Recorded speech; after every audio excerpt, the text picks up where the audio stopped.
Okay, good. CJIS. Who in here does not know what that means? Yeah, whatever.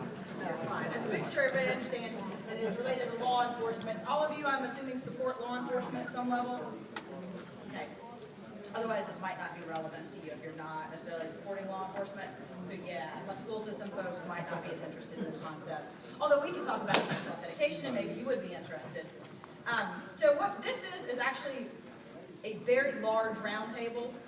It's a misleading title because there are no roundtables, but we're going to do a Q&A session, and the person that's going to be leading this session is in the back, and he's wearing a suit, but he also has a gun. So I just wanted to clarify that he has a gun. His name is Josh Hickman. He's the Assistant Special Agent in Charge at the State Bureau of Investigation. He's sort of been tasked with being the forefront person to answer questions related to CJIS. Apparently he's going all around the state in the last 2 weeks training folks on CJIS. He's the person that when you're writing scenarios, which you can talk about, you would submit them to him, and then he submits them to the FBI. Is that correct, Josh? Mark Lang used to have a role, and he retired from the state DOJ, so Josh is the point person for now. I think that's a fair thing. But he's also an agent, so he's sort of got dual roles. Whatever questions come up today, whether or not we might have the answers, we can certainly, I'll take notes the whole time and be able to send them to Josh, and then he can submit them forward to the FBI. Has everybody here seen the document that we've already put out on NCLGISA listserv? Anybody not seen that document? If you haven't, if you'll grab me afterwards and give me your card, and I'll make sure you get a copy of it, because it does have an approved scenario.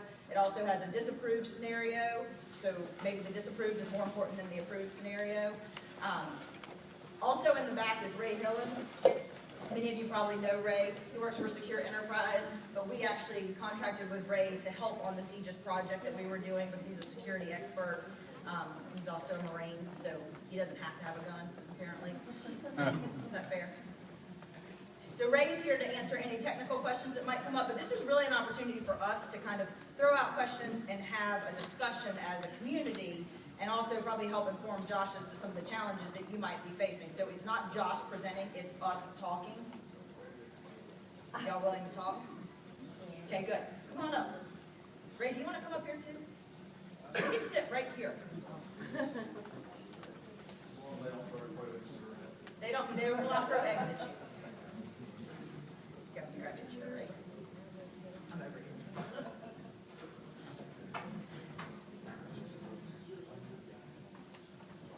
Good morning, everybody. I am, like Shan said, my name is Josh Hickman. I am with the FBI. Mark Lang did retire October 1st, so until DOJ ITD and I formally installed an ISO, I am in. It seems to be a little bit of a dubious honor because, like Shannon said, I also have, I now have the IT side, but I also have the policy side. And while I am IT inclined, my knowledge only goes so far. So if you pitch a very, very extremely technical question at me, I may not be able to answer it. Some of the policy questions, I can tell you, I probably am not going to have an answer for you guys. Reason being is CJIS doesn't have an answer. A lot of times, CJIS has come down to the SBI facility and has told me this to my face, that they specifically write the CJIS security policy vague. Reason being is that they don't want to pigeonhole anybody into one solution. However, in doing that, it causes a lot of confusion. You have an end, but there could be several means to get there. And I know with the advanced authentication, that is a technical sore subject for a lot of people because the FBI doesn't really provide a whole lot of guidance. They just say, here's what you got to do. We don't care how you get there. And so, and we talked about this last night at dinner. When Shannon and Ray were coming up with the approved solution that Shannon mentioned, the FBI is hesitant about giving generalized or approval for generalized solutions. They want you to be as specific as possible. I know Ray got irritated severely with the FBI because he was kicking these solutions out and assuming certain things under in the scenario, and the FBI was like, no, you have to be specific. So there was a lot of back and forth going on between us and them as far as making one specific solution they got approved had all the necessary elements that they were looking for, but they tend to shy away from generalized solutions. And I was telling Helen last night, they also tend to shy away from the due diligence or So, go ahead. question? Sure, yeah, go ahead. I mean, this is an open discussion, so y'all feel free to. So, there will be audits. Yes. So how do you pass an audit without them saying, you know, here are the different choices you have? The biggest thing is to make sure that you document what you have done. With the net motion solution that they came up with, the biggest thing is that they documented every step along the way what they did. Again, they don't say due diligence, but you can infer that from their behavior. The ISO group, they're a strange bunch. You know, they say one thing, and a lot of times, you know, they'll give you just enough, and then they'll leave you guessing the rest of the thing. So, I'm fighting another battle with the visitor log issue, which I'm sure many of you maybe I hear some snickering. So, yeah, that is a whole separate issue. We can get to that if you guys want to talk about that. I'm certainly open to that discussion. So I'll leave it open. So I'll pick something up here. Does everybody understand the audit cycle and who does it? Okay. The state and the federal? Right. So once the CJIS policy requires the FBI to come down and do an audit of North Carolina once every 3 years. State rules say that we as the SBI will come and audit you every 2. And there's 2 components to that. There's a standard DCI audit that your law enforcement agencies are used to, where one of our trainers will come out or one of our auditors will come out on site and they check. They're no longer called hot files, they're restricted files, unrestricted file entries, security, physical security of the terminals or devices, and there's a criminal history laws and whatnot. The other side of that is the technical security audit that Mark Lane came up with. It's basically, here's a form, you fill it out, give it to your TAC at your law enforcement agency, they pass it to our trainers, and bring it back to Raleigh. And if there's a problem, Mark would always call you, but unfortunately right now there's nobody in that role to pick up the call. So we're just collecting these things still, because we are required to do that. But with the FBI, it's the same thing. They will come down, they audit us at the SBI to make sure we are compliant with all the CSA requirements. But they also pick 20 lucky law enforcement agencies throughout the state, come down, they do the same thing. They check your restricted, unrestricted file entries, your technical security. Their technical security audit is a little bit more involved than ours. I know, is there anybody here from Charlotte Mac? Charlotte Mac Police Department? No? One of the things that Charlotte Mac got, I won't say dinged on because it wasn't really that big of a deal, but message speed from one of their terminals to NCIC and back. There is a requirement that it has to be, the query has to go out to NCIC and then come back with a certain amount of time. They give NCIC a certain amount of time to process the request and give the response and shoot it back. I think it's something ridiculous, like a second or 2 or something like that. But anyway, they got hit with that, and that's how deep the FBI gets with their technical stuff. We don't get that involved. Just as long as you've got the required encryption and whatnot, advanced authentication, which is coming up, we don't get that too deep. Yeah, we can get to that if you guys want to talk about that. I'm certainly open to that discussion. So I'll leave it open. I'll pitch something up here. Yeah. Does everybody understand the audit cycle and who does it? The state and the federal? Right. So once the CJIS policy requires an FBI to come down and do an audit of North Carolina once every 3 years. State rules say that we as SBI will come and audit you every 2. And there's 2 components to that. There's the standard DCI audit that your law enforcement agencies are used to, where one of our trainers will come out or one of our auditors will come out on site and they check. They're no longer called hot files. They're restricted files, unrestricted file entries. Security, physical security of terminals or devices, and there's a criminal history laws and whatnot. The other side of that is the technical security audit that Mark Lane came up with. It's basically, here's a form, you fill it out, you give it to your TAC at your law enforcement agency, they pass it to our trainers, and then they back to Raleigh. And if there's a problem, Mark would always call you, but unfortunately right now there's nobody in that role to call. So we're just collecting these things still because we are required to do that. But with the FBI, it's the same thing. They will come down, they audit us at the FBI to make sure we are compliant with all the CSA requirements. But they also pick 20 lucky law enforcement agencies throughout the state, come down, they do the same thing. They check your restricted, unrestricted file entries, your technical security. Their technical security audit is a little bit more involved than ours. I know, is everybody in here from Charlotte Mac? Charlotte Mecklenburg Police Department? No? One of the things that Charlotte Mac got, I won't say dinged on because it wasn't really that big of a deal, but message feed from one of their terminals to NCIC and back. There is a requirement that it has to be, the query has to go out to NCIC and then come back with a certain amount of time. You know, they give NCIC a certain amount of time to process the request and give the response and shoot it back. I think it's something ridiculous like a second or two or something like that. But anyway, they got hit with that, and that's how deep the FBI gets with their technical side. We don't get that involved. Just as long as you've got the required encryption and whatnot, and advanced authentication, which is coming up, we don't get that too deep. And we may in the future, but for right now, there are no plans to do that. So when the state comes down, you're going to be looking at the CJIS policy for your audits now. The logging and all the requirements that we're going to have to meet from here. Are you guys going to be auditing those also? No, we handle, the CSA handles the logging. If for your local message switches, if you have, most of y'all probably have logging features there locally. LIMS has its own logging feature. That's what allows us to do the offline searches, and we're required to keep them for for 1 year. And we do. And we capture everything. We capture message payload both for the inquiry and the response.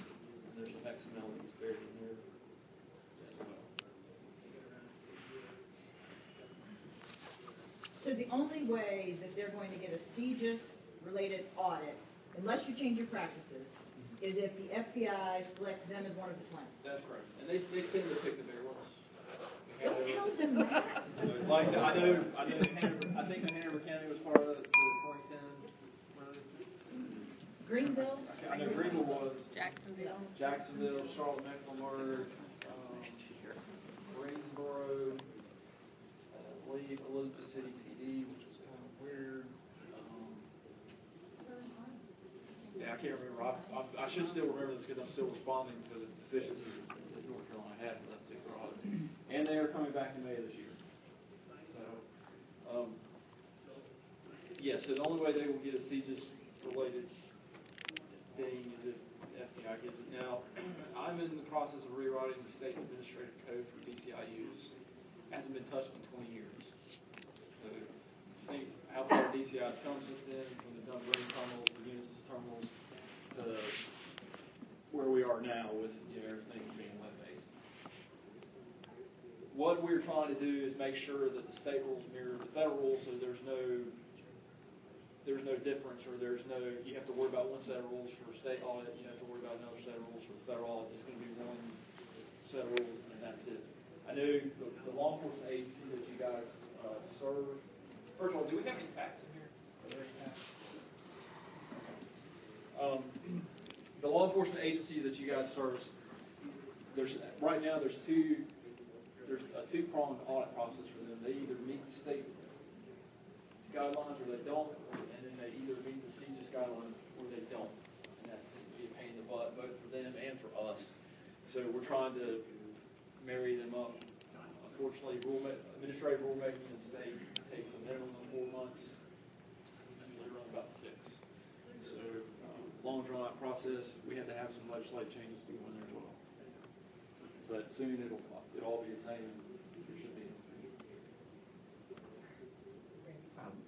Specifically on the approval that we have, and this is just for people that are looking for other vendors.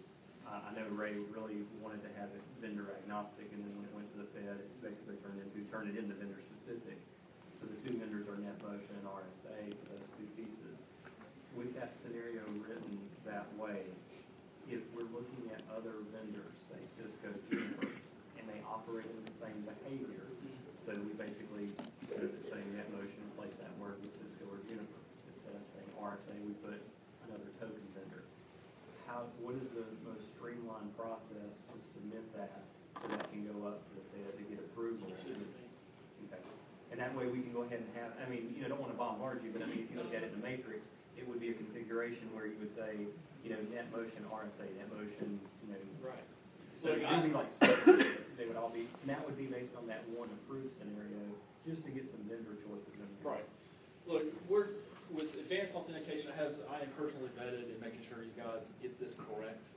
Because if you don't, and your agency is one of the lucky 20, then I have to respond. I'm responsible for it. Even though I'm not the CJIS systems officer, I still have to respond from North Carolina. And I get hits from the APB, from the Privacy Compact Council, all these entities that have some type of stake in the CJIS auditing process, I have to answer to them. So I may have to answer like 12 times for one particular deficiency. So I don't mind the work up front to make sure that we don't have a lot of work to do on the tail end. So if you have, I know Helen's going to submit me one later on, if you have a scenario that works the same way as the net motion solution and it's a different vendor, do not hesitate to send it to Shannon, send it to me. We'll throw it up the pipe, have them take a look at it, and we'll get the feedback to you. That's what I want to clarify, is that we could turn it into a boilerplate template, just so we can get those vendors. I think that's a great point, Randy, and it took us 6, 7 rounds with the FBI to get them to approve that, because I would forget and leave out that it was FIPS 140-2 compliant or whatever random thing they decided was important that day. And so if you're going to do this, use that language, make sure it's technically correct, but don't omit the key things that they're looking for, because as we talked about yesterday, they are policymakers. They're not technical folks, so you cannot assume anything from a technology standpoint. It needs to be written so that it says you've got this happening, and you've got this happening, and this is the way it's segregated, and it's FIPS 140-2, and God forbid you use two-factor authentication. You've got to describe the exact authentication mechanism you're going to use. You can't say any approved authentication mechanism. We got dinged on that one. An example is, if we're using advanced authentication, the second factor is going to be a randomly generated sequence of numbers plus PIN. But if you omit the obvious Login. part of it, you're going to have a user ID, then they push back. They literally kick that back. Are you not using user IDs? Oh, yeah, I forgot. So you gotta break it down and walk the dog every step of the way. And the big thing to remember as well is when we're submitting these, we're submitting this to the FBI ISO office. These are the same people that wrote the policy. Now there is some some of those guys can be a little technical, but the Exleys, Jeff Campbell's, those guys are the policymakers. They wrote it. And the APB invests a lot of trust in them that it is correct. So a lot of times if they throw something up underneath there, and this has to deal with the visitor log, I have found out, if they say something, it's the Bible to the APB, they will approve it. It is very expensive, though, to make a VPN FIPS compliant. I mean, my VPN, we use a NetScaler, Citrix NetScaler, and ours are virtual.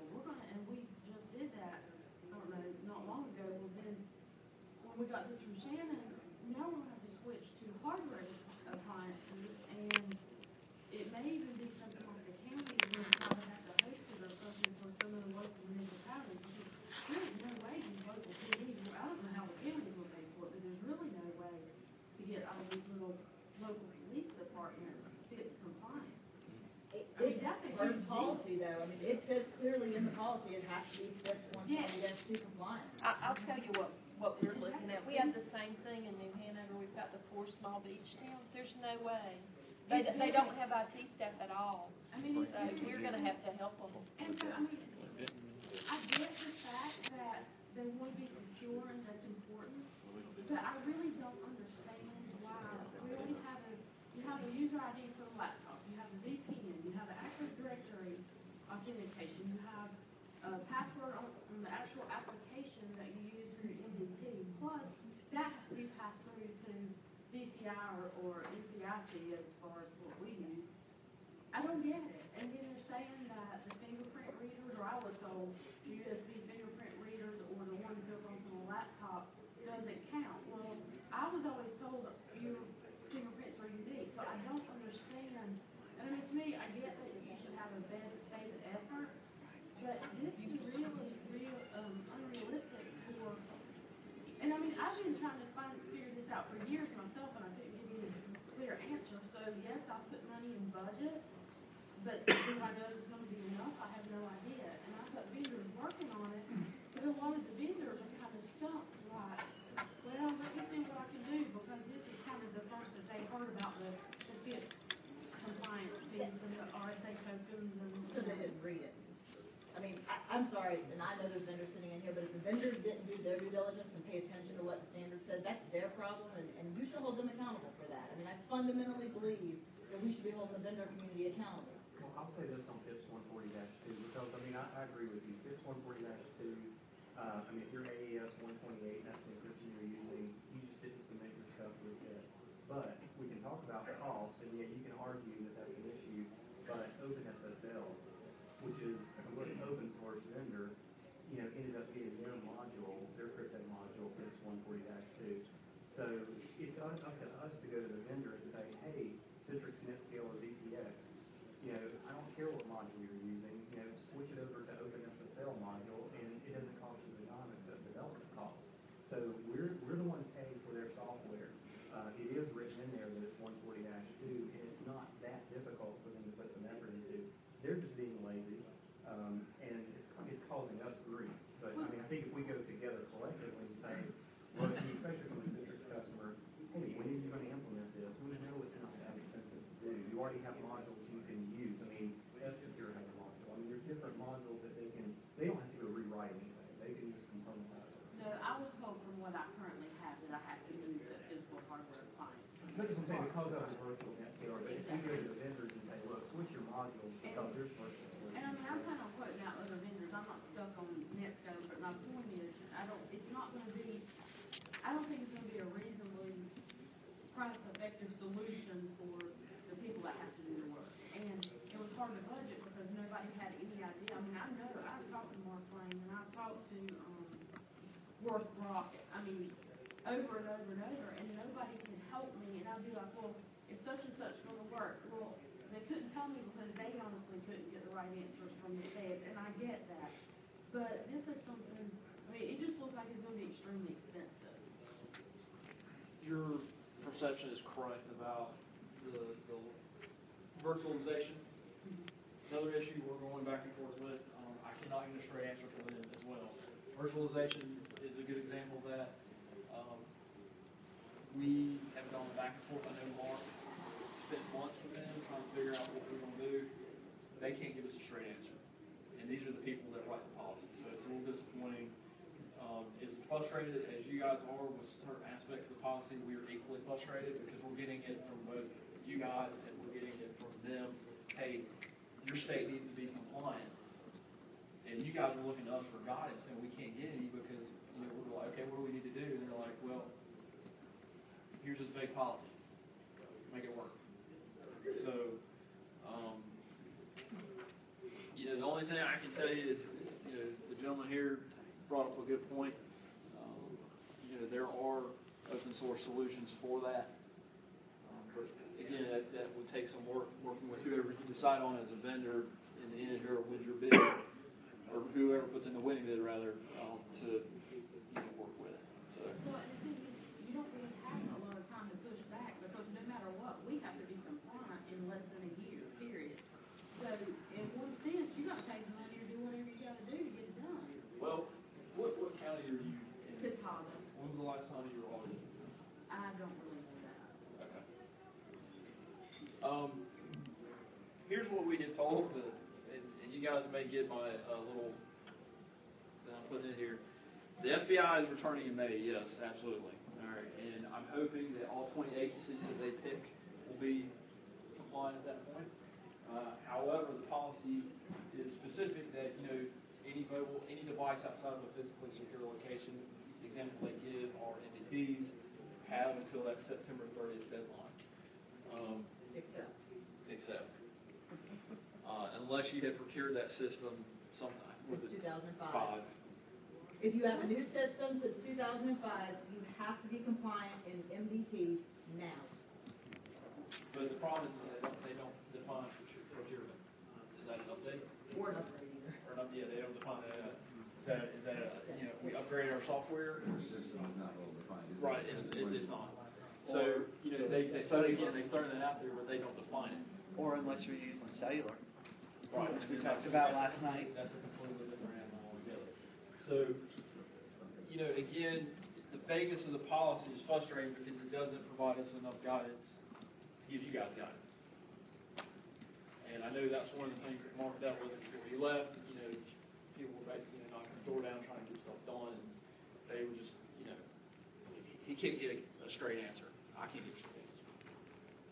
I invite, after they came to the NCLGISA conference in the spring in Wilmington, they came up the next day, and they couldn't give me straight answers in the office on some of the questions that I had. Josh, Ray, have you guys, or Josh or Shannon, in NCLGISA we look at folks that are the example, the champion, the ones that are as close as possible of the New Hanover, Greenville, Jacksonville, Charlotte, Mac, the guys that have money. Is there anybody that's close to getting this thing solved? I mean, no offense, I didn't mean that as a dig, but the bigger ones. Jacksonville, I know Greenville has implemented ours. Is anybody from Greenville? Greenville got dinged on the audit. They did, but when I had to go back for Privacy Compact Council, I called down there. They had implemented RSA. And the reason they got dinged is because they bought a new system since 2005. So you have to be advanced authentication compliant at that point. But yeah, they had implemented RSA. Jacksonville has implemented the exact solution that was architected in the approved scenario. One of the things that we're running into the problem with is that we were told initially you have to authenticate at the application level. That has to happen. You cannot authenticate the device. When we send this scenario up, that's not exactly what's occurring. Basically, and correct me if I'm wrong, right? Basically, what you're doing is you're cutting the communication out from up underneath the application. That's correct. So working on the thought that it's not possible to use advanced authentication at the application level because at this point in time, many of the applications don't natively support advanced authentication. We tried as a group to come up with the next best thing, even though it may not meet the policy requirement as stated. And Shannon put that up through Josh, and it seemed that we got some traction and it's approved. But I would caution you before running out and buying a solution. Wait, what was the question? I don't want to go. No, don't do that. Say it. It's important. Yeah, I would caution you before you run out and buy a solution from a vendor that you can take a step back and review exactly what's going on. There really is no silver bullet out here. This is really not a one-time event, it's a process. You need to, with Jacksonville and Greenville and Davidson County and City of Lexington and a few others that I've worked directly with, it's not just advanced authentication, that's just one of many things you've got to be concerned with. There's logging, there's encryption, there's virtualization, there's policy, there's training, there's different policy areas. And oh, by the way, 5.1 came out in July. Yeah, so if you haven't, there's not a lot of changes, but you need to keep the most current version. But it's not a one-time event, it's a process. You really need to review what you're doing and address all of your requirements. Yes, the advanced authentication, you could perhaps have been given a pass until September 2013, September 30th, 2013, but there's some debate on that. But to answer the question, I think you told us that you have to hold the application vendors accountable for providing you a solution that will support advanced authentication in some form or fashion, and that's going to take some time, I think, and that may not happen in 2015. So I think, and Josh is really the one that really answered this, I think if you're doing something that shows that you are securing the data, and Josh made a good statement back in, I don't remember me, that you have to protect the data in all forms and all locations at all times, not just this DCI query. But I think if you put something in place, before you pull the trigger on that, you need to make sure that whatever you're gonna invest in will be able to be extended to your application when that application that you're using or one you may acquire will actually support advanced authentication. Because I believe your guidance would be that if your application doesn't support it today, but it does next year, that would be the preferred method for the advanced authentication would be at the application. I guess the point of my question is that I know there's bright spots in this organization, and you all look for those people that solve that problem, and I know everybody's going to share. I mean, what lessons learned and goals learned. I went down and looked at Phil in Davidson County, looked at this setup. So I mean, I'm sure somebody's going to figure out the solution to this thing, but as a collective, I think we'll get there faster than if you try to do it on your own. I mean, I'm looking to this group to solve the problem. Well, and I think that's Randy's point, if maybe, is that if we submit as many scenarios, and if you'll at least, you can send them to Josh, but if you'll CC me on them, I mean, I do, Stephen seems to be fairly responsive to me from the FBI. I think it's because I'm a really good nag. I can nag somebody all day long, so that just, I wear them down. But if you'll make sure that we're copied on it, so once we do get approvals, we can build that matrix that says, if you choose this and you choose this, this is what, you know, because once you're gonna, from what I understand from the FBI, they all need to submit their own scenarios, essentially. Yeah, they will not approve a generalized solution. If you're using the exact scenario that we've architected, or Randy architects, or Helen architects, I think you're fine. But if it is not exactly the same, I think you're gonna get dinged. And again, that's why I'm saying, if you guys have something that you want to submit, send it to Shannon, send it to me, we'll throw it up. And, you know, worst case scenario, they say no, they give you feedback to help you further refine. You know, and that could be something you can take back to your vendor, saying, hey, this is what the FBI is saying about your proposal. And that's what I was saying about those vendors in that matrix is that the scenario that has been approved, a lot of vendors do operate the exact same way. So that does open up this latitude. Now, I do want to say, because I know of OSSI and some others talking with Infravana and 2FA, that scenario has not been proposed yet. So that's where, as a group, where instead of one county or city looking at that and trying to write their own scenario, look at other people that want to write that exact same scenario, because that was Lisa over there in the corner. I'm sure she wants to know if 2FA or Infravana, as a vendor, is an approved solution. But as opposed to you trying to, like you said, I mean, Ray, it had to go through every single word counts. You know, and so if you run it through the group, you know, we might be able to, if we can get an approved that's at that application level that's very similar to Infravana and 2FA, when we get that approved, you know, then we have to submit that exact same scenario because you're still going to have a VPN in front of it. And so you're going to do that matrix and say Cisco, Juniper, Fortinet, you know, right in front of, you know, and then the next item would be 2FA or Infravana. And no vendor is receiving approval. Let me be very clear about that. It is on the FBI's website. Josh has said this from the SBI. They do not approve vendor submissions. It has to come from you guys. So if a vendor tells you they are approved by CJIS, BS. There is no vendor approval. If you don't believe me, I'll give you the site to look at on the FBI's page. You can take it to the vendor and say BS. Well, as of a couple of months ago, I talked to the OSSI, and they had not signed any contracts with either provider. Have you heard any kind of updates? Because of them at the message switch level, because of getting the denials on the network level, which is now the approved scenario, their team started looking at their own solutions. What they started looking at was 2FA because it brought it as close to the application level as possible. And around about the same time we were submitting and got approval at the VPN and token level, they were really getting deep with the 2FA. And it does look good, and it is approved in other states. So I don't think it's going to be hard to get that approved. It's just, well, what's going to be hard is getting the wording submitted right to get that approved. Well, one thing that would be nice is if you could get OSSI and these vendors to write up the scenario as they see it and give it to you, so that we can submit it to the state, and all the warning would be there, and that way we're not all recreating the wheel every time we do this. I have talked to Jose. I don't know if this was after a conversation we had with Shannon or something. Was it okay? He called me, and the first word out of his mouth was, this is not, or the first word, this does not authenticate at the application. Because that's couldn't even say, hey man, what's going on? That's the first thing that came out of his mouth. In response to The scenario you guys are in.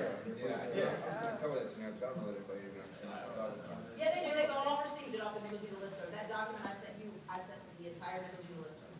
If you look at the diagrams in the new policy, they draw it out for you and it doesn't even show you at the application. So they've given you diagrams to start with that are at the VPN level. Yes. There was a document that came out that went to, that we put out earlier this year. You guys had it. You got, everybody on the NCLGISA listserv received it, I think in like May. Yeah. Those three scenarios that were included in that were, we basically got an email from Jeff Campbell. Because after my call, we said we need some scenarios to give our people, because they're looking for some help and you're not giving us any. He sent us the email, I copied and pasted the exact wording out of that email. So what was on that third, the last 2 pages was the email that I got from them. But it does not completely match what the net motion scenario. Does everyone understand what we're talking about with the scenario, the scenario? So, let me just review my own benefit. The preference is that you're performing advanced authentication at the application level. That is the mandate. That is the implementation requirement. If your application doesn't support that, the scenario that was put forward is essentially a network-based control, meaning your users that are DCI certified are placed in a group on a VPN endpoint, Cisco ASA, IP radio, NetMotion, whatever. That group, by policy, is forced to use advanced authentication at the point at which the VPN is established. It's pretty basic stuff. There's a little more detail to it than that, but that's essentially what was submitted in a roundabout way and approved. So that's what we're talking about here. And I don't honestly believe that there's going to be too many deviations from that concept, other than the one we talked about, which is a pretty good example of where it deviates a little bit, but it's just moving authentication to another part of that sequence of events, earlier in the sequence of events. I don't see too many other scenarios that would have to be built other than just take out what's already been submitted and Take out and NetMotion, input, RSA, ASA and UFA, provide. Cisco ASA, yeah. I don't see a whole lot of deviation other than this one. This one's a little different. That we talked about this morning. But, I think, to raise your point, your FIPS 140 is going to have to be in there. So if your VPN isn't in there, now taken back, that was like way before AA anyway, because that was just encryption side of it. But I think that's going to limit the scope, because we need to make sure, just like I said, I just looked at the net scalers, and yeah, they want hardware devices that are FIPS. They're basically trying to milk the system, basically, and say, we're going to make a FIPS module, but we know that it was a federal mandate, so we're going to get more money out of it. I mean, bottom line is it's just a checkbox and submit it. So, but that is something that may limit that scope of that matrix. Or if we do submit it, that we understand as a group that we can't just put Cisco down and it means every single Cisco ASA product offering. It might be one that we actually call an additional license for FIPS. It's a good point. I should have qualified that. And I made the mistake. Don't make any assumptions, but I'm assuming that whatever solutions you're going to use to solve this advanced authentication problem are going to meet all the other policy requirements, like the encryption and so on and so forth. So I should have clarified that. And shame on me, because I got slammed. We got corrected by the FBI right away on that one. So you can't assume that it's in place. You got to state that the solution we're using is this. It is FIPS compliant. It meets all the other requirements as specified in the policy. Okay. I've got a question about our NetMotion connection. I'm with the town of Morrisville, and we don't manage our own NetMotion connection. It's all managed through Wake County. So, with respect to that, who's responsible for making sure that this is all up to date? Is that all on Wake County? Are we all responsible if they're not up to date? So, I mean, I've been working really closely with Chris Creech, who's the IT director for the county, for the county sheriff's department, not for the county, and talking through this stuff, because right now the systems that they're using are not compliant. Right. Now, Because we'd shoot on just ditching Wake County entirely. I mean, I think that if you talk to Holly Springs, they're gonna get their own NetMotion server put in place and their own RSA. I don't know that you have to do that. I think it's a conversation that you need to have with Chris. I think we're gonna see Chris next Monday, this coming Monday, Josh and I are. And one of the challenges with NetMotion is you have to have a separate server to have separate policy applied. At least you did last time I looked at it. So some organizations have had to buy a separate. But the gist is that if the time comes and we get audited and Wake County is not up to date, then we're gonna get dinged. Right? That's correct. One of the things that you guys, are you with Marshall IT? Yes. Okay. One of the things that, when law enforcement agencies come to us and they want PCI access, they have to sign a user agreement.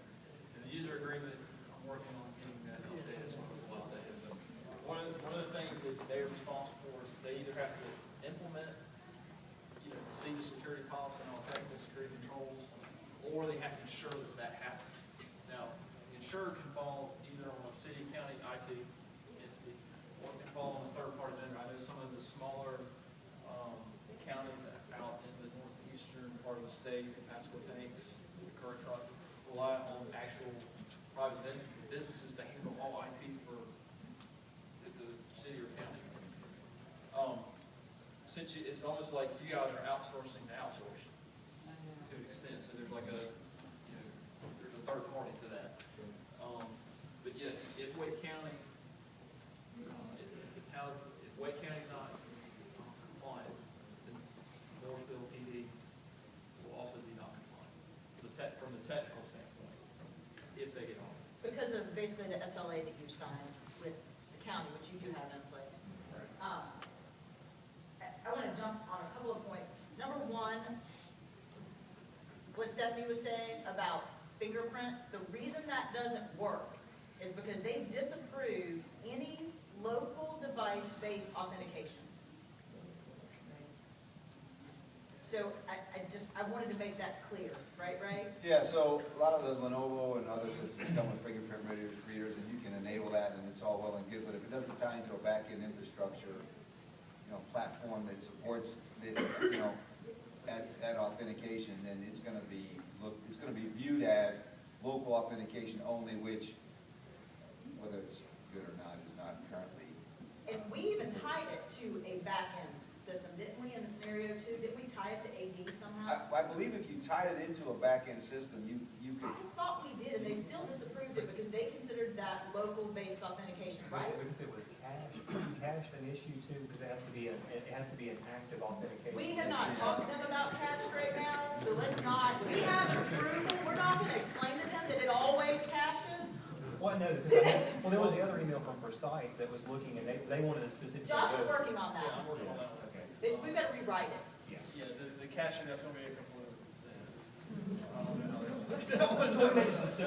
how they surprised me already, so, hopefully they'll surprise me.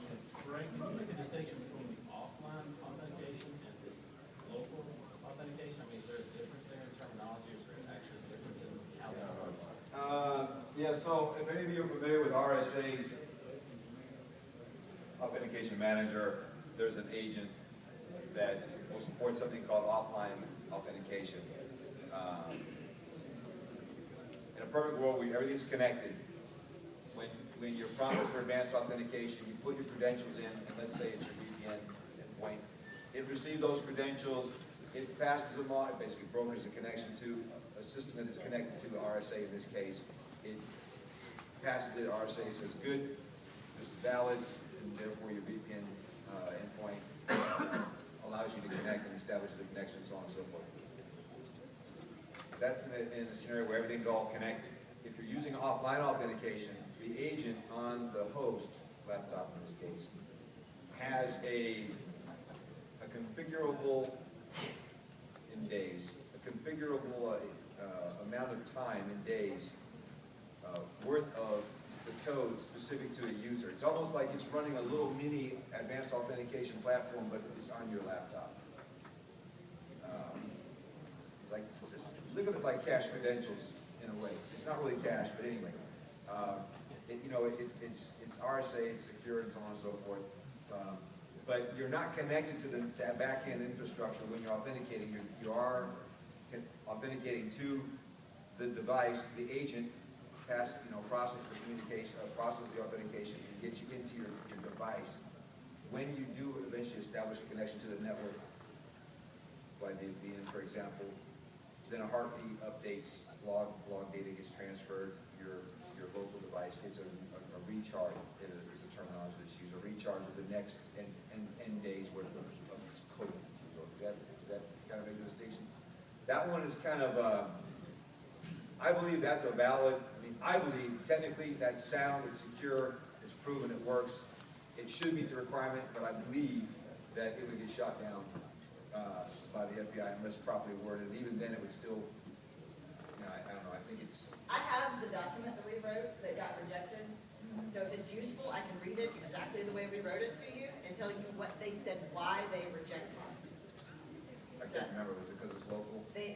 Officer logs into an MDT with advanced authentication as his user object is a member of the CJIS user group, whatever, role-based access control. The AA is tied into the local agency network, but is functioning in an encrypted, offline cached mode until the MDT establishes a VPN connection with the local agency network. They wrote back and said, scenario B, as written, would not be compliant with CSP. What is that? CJIS security policy. Okay. They use acronyms entirely too much. Because the access control is determined upon login of the MDT. It would not be considered, that would be considered local device authentication and is not permissible as proper AA solution, which requires the identity to be authenticated either at the local agency, the CSA, the SIV, which I think is... It's the same thing, state identification bureau. Okay, I think it's FBI or handler level. Yeah, SIV, CSA.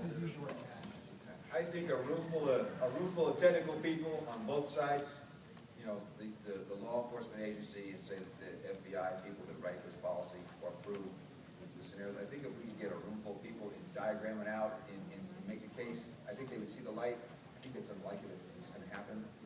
So perhaps if you take the word cache out of that scenario and send it forward and use another word, H7 and use the source. But yeah, I think it's also because it was vendor agnostic, and we didn't specify what vendor. I mean, I used FIPS 142- whatever in there, but I think it was because it was vendor agnostic and other hiccup. Yeah, we thought the vendor agnostic approach was the way to go, and it exactly. They want to stay informal, but here they are approving these scenarios. Because they're improving your specific scenario. They're not. That's why they didn't like the vendor agnostic. They want to improve Davidson County scenario, Kernersville scenario, Forsyth County scenario. The premise was, hey, no matter what anyone's using, the whole point is we're going to do a network level control, network layer control, meet all the other encryption requirements and advanced authentication requirements as stated, but we're going to put this control here at the network layer, and that wasn't good enough. They wanted to specific. Here's my rudimentary problem with it, though, is I need to talk to my authentication server, but in order to do that, I need my VPN on. If I can't get my VPN up, I can't talk to my authentication server. Yeah. I hate to even throw this out there. Well, I hate to throw this out there. Does anybody recall, this is many moons ago, mostly in Novell, you can still do it in Windows, NT-based network. You can force a VPN establishment prior to getting access to the system. Correct. That's what we're doing now with certificates. The VPN is people hit Control Alt Delete to log in. They don't even have a profile on the machine. It builds one when they log in if necessary. What I'm hearing said, by the way, it sounds like what they really don't like is when the local machine makes any kind of decision, which is to say, read a fingerprint, read a local cache credential, and as you said, Josh, quite possibly look up in a locally stored table of hashes and pins to figure out whether that's valid or not. They don't want it happening on the laptop. They clearly state that in the policy that local device-based authentication is disallowed. And this is my theory behind that. If you look at when you're looking at criminal justice information, which is why this is the whole thing relies on or sits on CJI, protection of CJI, when it leaves the boundary of the physically secure location. Mobile devices are by nature mobile, outside the boundary of a physically secure location or controlled area by definition. And if you're talking about going to authentication server or some other identity provider, those usually sit in an IT room somewhere behind lock and key or some other physically secure location. So what you're saying is, yes, they don't want any type of decision made in a non-physically secure location or non-controlled area. That is my takeaway at the end of the day. That's what they don't want to see.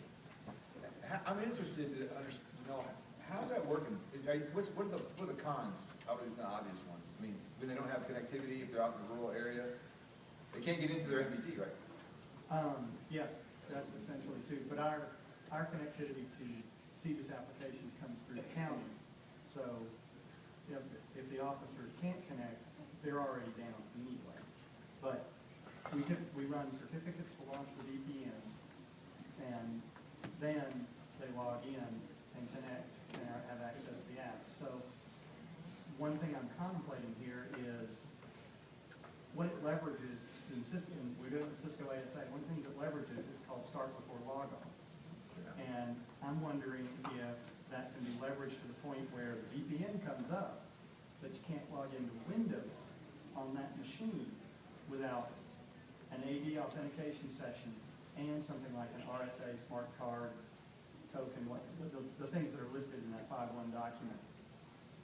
If you can keep them from being able to even get into the laptop, but the laptop can see the domain, I'm wondering how that would play. If you would write it up just the way you're kind of describing it, and if you want to send it to me, I can write it in the way that the FBI wants it, which is what I'm going to do for Forsyth County as well, because the language is very, very precise what they want. It'll save Josh time if I do the writing in the FBI format and then send it to Josh, and then we do it, because he's incredibly busy. I am way less busy than he is. I mean, he's got to like save lives and stuff. So, and carry a gun. But I mean, I think that would be a really reasonable scenario to build into. I mean, I think the more scenarios we can build, the better off we are. And by the way, we're only focusing on advanced authentication right now. That is one tiny subset of that entire policy. Randall was texting me. Randall's from Secure Enterprise as well. Jacksonville got dinged. They had RSA in place, had everything in place for advanced authentication. They got dinged for lack of logging. Yeah, that actually was Rex. Rex Greenville, sorry. Yeah, Rex in, I think it was 2009 or 10, Ray, he said, I want to be leading the front of this. He'd updated the software, so he had to be compliant now. Put everything in place. The auditor came in, everything looked good, but he wasn't logging. So I think the good point there is and I think you made this point, this is a compliance process, and it's very frustrating, and it's a journey that you have to go down and figure out what you want to do before you start making investments. Otherwise, you're going to have a lot of equipment sitting on the shelf that you're not going to be able to use. And so, yeah, but that's true. It was the login that got it. I mean, it gets really complicated. If you have SROs, and they get out of the car and take the laptop with them, in and out of the car, I don't care if you haven't procured a new system, it's no longer a secure device, and you need to have advanced authentication right now. Or, when I did a ride-along, if the police officers are texting one another CJIS information, or criminal justice information, which they do, by the way, you have got a ton of requirements after being put on cellular devices now that I don't even know how to do. But that's because I'm not smart like y'all. I mean, I'm sure you can figure it out. But Wake County contacted me because I guess they're changing maybe RMS, or they're changing out some system. And so I sent to Josh a question, because if it is a local software that you're running only for local purposes, like your RMS, not your CAD that's querying, but just your RMS, if it is storing CJI, it has to be compliant. So now, if let's say you went to a hosted solution in the cloud, not that I'm saying you should, believe me, y'all know I don't say that, but if you did that, that has to be compliant. You got to have end-to-end encryption. So, I mean, it's really getting complicated. I can give you recently I left the federal government intelligence community, information security professional there. listen and explain to me, now right or wrong, the reason they do not like mobile devices, definitely security, they don't mind their own mobile devices, because they have complete control. They do what they call, this FOCI issue, foreign ownership, control, and influence. When they get equipment, it's why it costs $500 to get a nail or a hammer.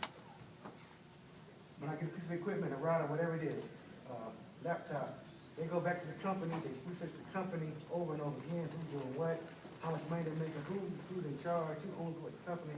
And it's, in the end, after about $20,000 to start out with, about in the end, about $150,000 for a particular piece of equipment, one piece, okay, this piece is okay. When they have when you bring in mobile devices from Lenovo, who they say may have code in it that they don't like, supposed code that's maybe embedded in the system. They're afraid that somebody may get something in there that can actually have an access to the system. It's nothing they don't like mobile. They love their mobile, but they're not letting you use their mobile. And I won't tell you what they want because they don't want the enemy of the state to know what exactly they're using. So in one case, and I should say that, public knowledge, it was when the company, one department bought a Lenovo machine, particular, and they actually researched the actual laptop and found code embedded in the actual chipset. They said it could be used to break in other systems, botnets, whatever you want to do, anything you want to do to connect to actually use against government facilities. That's when that organization had to give all their thousands of dollars worth of laptops and put it out to auction because they could not use that. And it was just for Social Security now. We're doing, in this case, you're doing serious information on crime and criminal influence and documentation of how they sensitive in a more secret capacity for the top secret. However, the reason is, once again, they don't trust you. They don't trust you. They consider the worst threat to the insider. Yes. That's how they look at it. Other questions? Because we've only got about 5 minutes left. Well, I have another question. Is in some of the counties, it's not necessarily each officer has their own laptop. So then you have the problem of shift changes and then the next officer coming on, and it may be, for 2 people on the same terminal. So what happens when Officer 1 logs off, but then the next officer has to go through the same process, obviously? I came from an agency that you didn't have to take vehicles, you had full vehicles. I was never assigned the same car, I picked it, I got it from day shift. Day shift officer had to log out. I had to come back in, turn the device back on, and go through the whole login procedure. So, yeah. And if you think about dispatchers, your 911 centers out there who, it can be all calm and quiet and everything, and then all of a sudden, the ball from Scott falls. So. And by the way, advanced authentication is required of other locations if you don't meet the requirements for it being a secure location. I've been in at least 3 police departments lately that were not secure locations according to the standards. As a matter of fact, I think one department had to redo a glass wall or something that they had because it was not a secure location that the standards anymore. Everything we're talking about here only deals with devices. It is any time a query for criminal justice information comes from a non-secure location. And non-secure could mean a laptop, a desktop. It just depends on whether you meet the requirements that they have laid out in that CJIS policy for what is a secure location. It's technical, it's physical, it's policy, procedure, logging, all that stuff. It's part of the visitor law conversation. Yes. Do we have any questions about visitor law? We need another hour. A minute ago, you said whatever you invest in needs to extend. So if your application doesn't support advanced authentication natively right now, and you scenario as approved, the one that Shannon sent out, it would be wise to be sure that this could be extended to an application that hopefully will one day support, the application will support advanced authentication. Oh, by the way, push on your vendors to just enable radius, and that will pretty much solve the problem. That's my question. So my question is, if we have OSSI and we have that motion, is your scenario with that motion, does that meet that criteria? Will the way it's currently, when OSSI comes around finally? I can't speak for OSSI. I would hope that instead of trying to make some kind of proprietary advanced authentication solution and bake it in, I would hope that they would make their application support any advanced authentication by using known standards like radius or so on and so forth, or LDAP, or whatever it might be. It's likely that it will. I don't know what your thoughts are on that. Any of you have been talking to OSSI more directly? OSSI is pursuing the 2SA solution at this point at an application level. They're not looking at code development to change their message switch. And Jose is great. He'll go into detail. They've got a team now. Everybody got the newsletter on that. Because you have to remember, if you do sell or you do procure, a new solution, they want to have an entire solution for you. So they want to know that they can provide the entire package, because there are ISP as well. So that's what they're looking at. And yes, 2FA, now net motion is just going to cover your VPN. That's what's covering your radius and your backend and all that, and give you your encryption. So you're going to need some FIPS 142 VPN anyway. What matters and what's going to cost you a lot of money is to put out RSA tokens, and they go and they sell a solution, and they say, well, we didn't want to partner with RSA, and we want to use YubiKey tokens, and you've got a 500 physical devices that you're sitting there with that have 3-year lifetime. And you're just looking at that box and saying, hey, that's great. So that's where the real cost is going to come into, is if you choose a hardware-based token, and then the vendor doesn't partner with them, and allow that to be used. Or adopt a standard that's like Radius or LDAP that all the major advanced authentication vendors support. The thing is, greater than the ND5 has the insecure. They will argue. Well, I mean in the back end where it wouldn't really be an issue. Hey, just as you guys are walking out, two comments. Number one, before you make a decision on a solution, go talk to your police officers. Ray and I were sitting at the bar last night, and he showed me his RSA token. It's got the little numbers coming across. They might not like that option. They might want a USB that plugs in, because it's a whole lot easier to use in the dark when they're driving their cars, right? So talk to them. Why is that not a local device? What? Why is that not? The RSA token? No, the USB. It extracts the code. It's an RSA USB. So does. We can talk about that. We can argue with them. And Ray Hillen, I want to thank him for participating in this. We've worn him completely out, but I really want to tell you guys, Josh Hickman is an amazing asset to the state. Whatever we do, we've got to make sure that he's involved with this group, because he has been unbelievable to work with. He's like a geek with a gun, and I love that.